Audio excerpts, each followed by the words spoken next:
Hey there, welcome back to Botanical Interests. I'm Shannie McCabe and I am here in my Zone 9B Central Florida garden. It is the month of August, which means it is brutally and unbearably hot here.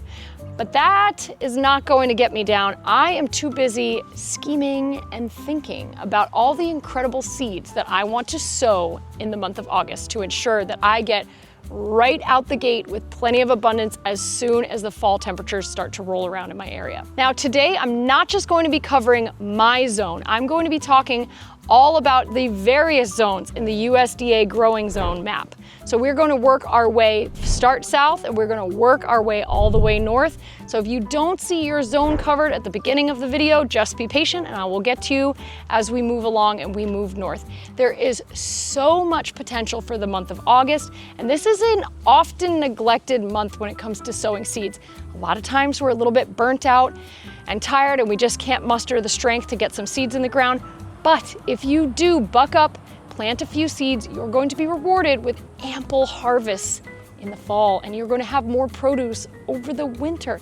This is an investment, a small investment of time that is going to pay back dividends when the weather starts to turn. So a little effort now is really going to pay off. Let's get going with some of the crops that we can start in my zone in Central Florida. I'm in Central Florida, we're talking about the farthest south regions. We have got a long ways to go before it starts cooling off, and that's going to be reflected in what we're able to plant right now. I am going to be planting up the last succession of my fall tomatoes, tomatillos, eggplants, and peppers no later than the second week of August. I don't want to plant any of those longer season solanaceous crops any later than the second week of August at the latest, because I, in Central Florida, have a chance of frost starting in about mid-December, which means that I'm going to have a few months to let my plants really get going, and then they're going to start producing, and I can really be cut short if I start those fall solanaceous crops too late. So really, if you're starting your tomatoes, tomatillos, eggplants, or peppers, you are going to need to start them last week of July, first week of August, and don't push it past the second week of August unless you're going to be using a hoop house, a greenhouse. You're going to be willing to take a couple pots indoors potentially.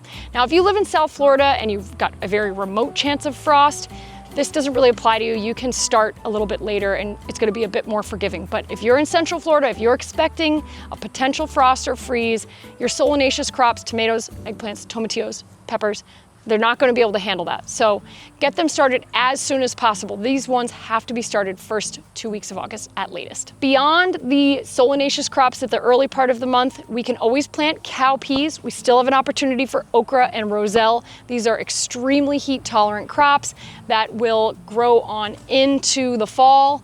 They're very forgiving for this time of year. Aside from that, there's one crop that you may not expect. Even I was a little bit surprised, but you can actually sow your carrots toward the end of the month of August. Now you're going to need to be extra cautious to make sure your carrot seeds don't dry out. That's already a common problem with sowing carrots, is that the seeds dry out very easily. But when we're talking about the month of August in Florida, we have to be extra careful. So we'll be sowing those carrot seeds, covering them with some cardboard, a wooden board, something to trap the moisture, checking on them every day. As soon as you see them germinate, you're going to take the covering off and the seedlings will take off from there. But this is the earliest succession of carrots that you can get in.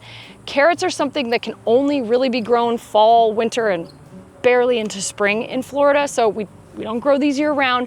So you don't want to delay with your carrots. You want to get them in the month of August so that you can have as many successions as possible. I want to be starting carrot seeds every few months as soon as the weather starts to cool off so that I can have a nice continuous supply. One last crop to consider for the Deep South would be your pumpkins. You'll be able to get pumpkins ready for Thanksgiving. Now, it's a little too late to get a Halloween pumpkin. Those need to be started in late June, but you can get a nice Thanksgiving or wintertime pumpkin if you get them in the ground in the month of August. Now, let's work our way up the map into the upper South, the Midwest. But before I get to specific variety selections, I want to give you a very important tip. Now, this is a little bit less important for the Deep South because we don't have as concrete or impending a frost date to consider. As you get farther north, your frost date could be earlier in the season, it could be as soon as October. And in that case, what you're really going to need to do is you're going to have to look up, maybe you already have it written down, that average last frost date, circle it on your calendar, because every decision you make on every seed that you sow is going to be based on when you're expecting that last frost date. And in my last month's video, I discussed the importance of adding a few weeks to your projected days to maturity to account for the fact that we are past the summer solstice. The days are getting just incrementally a little bit shorter each day, and your plants are growing just a little bit less vigorously each day, a little slower each day. So mark your average last frost date on your calendar and make sure you have that concrete date written down. You're going to count back when you calculate to make sure you have space, you have enough days to get your crop sowed in from when you plant in August, and add a week to 2 weeks so that you can account for the slower growth that happens after the summer solstice, which happened in late June. Crops to consider for the middle of the country. We're in the middle of the zone map. We want to get our carrots in right now. We might still have time to get a fall pumpkin in if you do the math. That one's really, really stretching it in August, but you can maybe give it a try. You could do beets. You can do fall brassicas. It's a fabulous time to get members of the cabbage family in the ground. Here's the important distinction to make.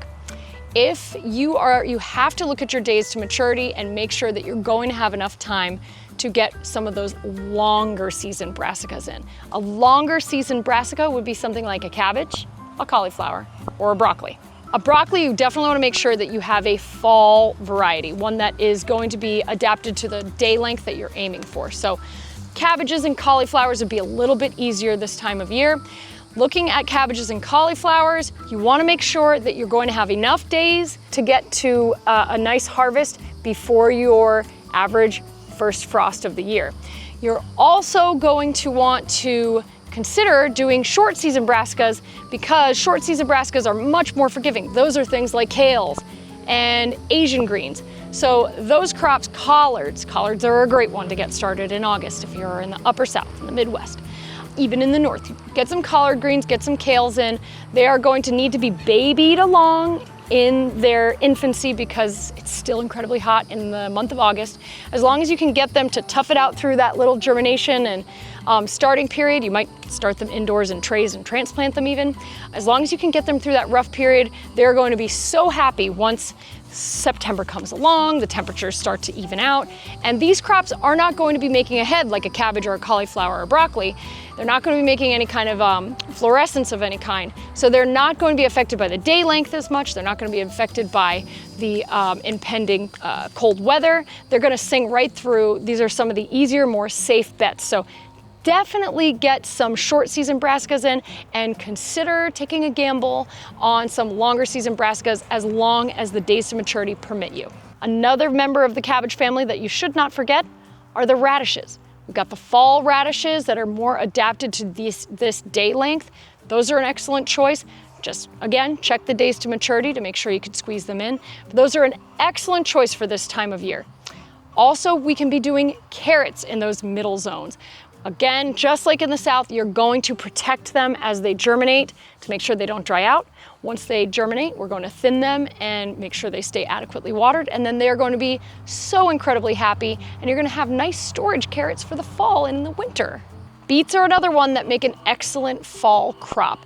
You can also get in successions of some of the very quick to mature crops that you like to do canning with. So those could be cucumbers. Now that's really going to depend on your pest pressure because it could be really tough to get a cucumber in as late as August. But if you don't have intense pest pressure, you might be able to make that happen and get some fall cukes going. You could also get some green beans. Those are a little more forgiving than the cukes, and you can have nice pickled green beans in the fall, which is an absolute delicacy. One of my favorite things in this whole wide world is a delicious garlicky pickled green bean. Of course, cowpeas. Now, if you plant your cowpeas now, you can be harvesting nice dried cowpeas for black-eyed peas, which is a pretty popular Southern Thanksgiving, Christmas, New Year's type of dish. So get yourself some collards and some black-eyed peas. Those are very forgiving in the month of August and growing into the fall, and they are kind of a Southern staple for the the dinner table. Now let's move our way up to the northern part of the country. You are going to be experiencing your average first frost date fairly soon. So you definitely don't want to delay. You want to get some crops sown before this happens.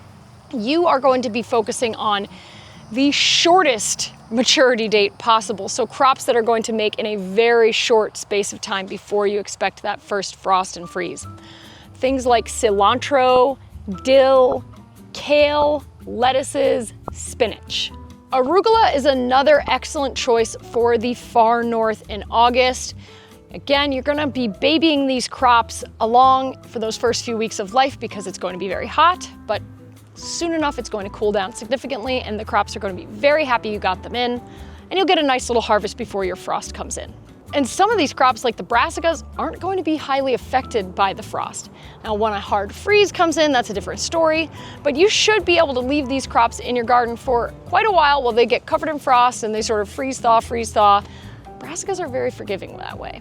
And you northern gardeners are also the best at zone pushing that I've ever seen. Think like Elliot Coleman, the way that he extends his harvest season using season extension techniques. So this also, you may have more potential for the month of August depending on how much season extension you plan to do. You're going to be extending your harvest period farther into the fall than if you were just growing an outdoor garden. So you're going to have to determine that yourself, whether you have a layer of protection for the first few frosts that come through, or whether you're just out blown in the wind and you're exposed. So that is also going to factor into how you sow in the month of August. If you have a high tunnel, you could still be getting your carrots sown in the month of August up north. It just depends on if you're exposed, if you're not exposed, if you're willing to settle for smaller carrots and just sort of go for it, get some smaller carrots before the cold comes in.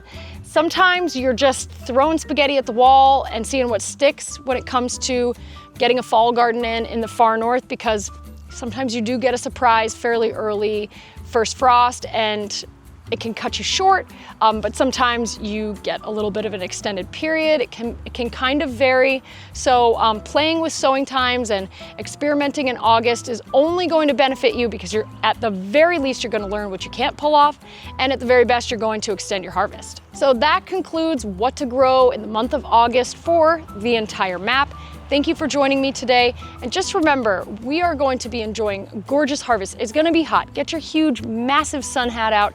Hide in the shade while you're sowing the seeds in trays, whatever you got to do. But your work now is going to be significantly rewarded as the fall rolls in and you've got plenty to harvest. I've seen it time and time again.